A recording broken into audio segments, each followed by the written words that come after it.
तो दोस्तों आज हम बात करने जा रहे हैं रितेश अग्रवाल की, जो कि फाउंडर एंड सीईओ हैं ओयो रूम्स के।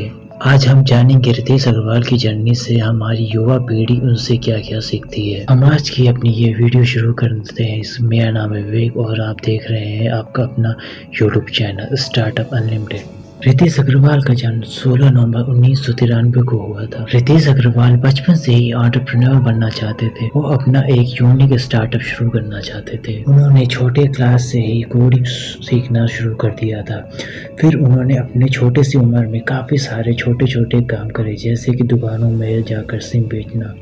उनका मानना था कि हमें सोचने की जगह काम करना चाहिए। रितेश अग्रवाल हमेशा से कंफर्ट जोन से बाहर रहकर काम करना चाहते थे।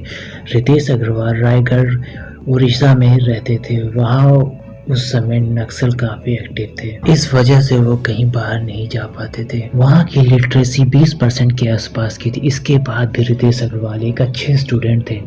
जब वो बड़े हुए तब वो कोटा चले गए इंजीनियरिंग की कोचिंग करने, पर वहाँ उनका मन नहीं लगा और फिर वो हर हफ्ते दिल्ली आ जाते थे एंटरप्रेन्योर के सेमिनार और वर्कशॉप अटेंड करने के लिए। रितेश अग्रवाल कभी भी रिस्क लेने से डरते नहीं थे। फिर उसके बाद उन्होंने दिल्ली के एक इंजीनियरिंग कॉलेज में एडमिशन ले लिया और वहाँ पर भी उनका मन नहीं लगा।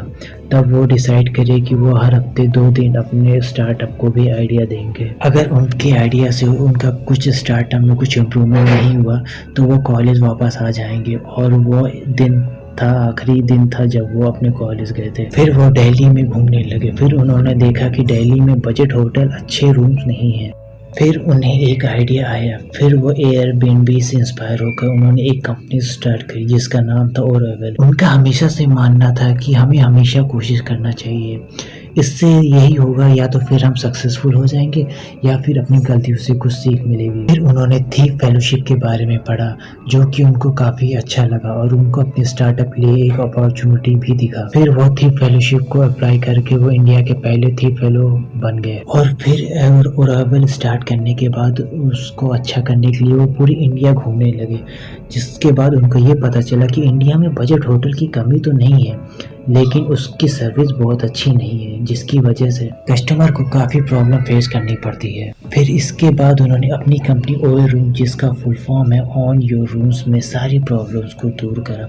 जैसे कस्टमर को easy check in, free WiFi, neat and clean room and complimentary breakfast की सुविधा प्रोवाइड कराई। रितेश अग्रवाल हमेशा से आउट ऑफ द बॉक्स ही सोचते थे। रितेश अग्रवाल जब वो ये कंपनी शुरू कर रहे थे तब उनकी उम्र 20 साल की थी और उनको ये पता था कि 20 साल के लड़के को कोई पार्टनरशिप में बिजनेस नहीं करेगा। इसीलिए वो गुड़गांव के उस होटल में गए जहां वो अक्सर जाया करते थे और वहां के ओनर को अपना बिजनेस मॉडल समझाया कि अब हम आपके होटल को 7 महीने के लिए अपनी तरीके से चलाना चाहते हैं।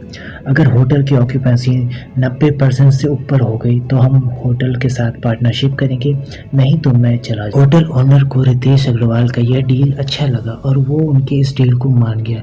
फिर रितेश अग्रवाल ने पूरे होटल को अपने अकॉर्डिंग चलाया और होटल्स में कुछ ज़रूरी चेंजेस भी करे।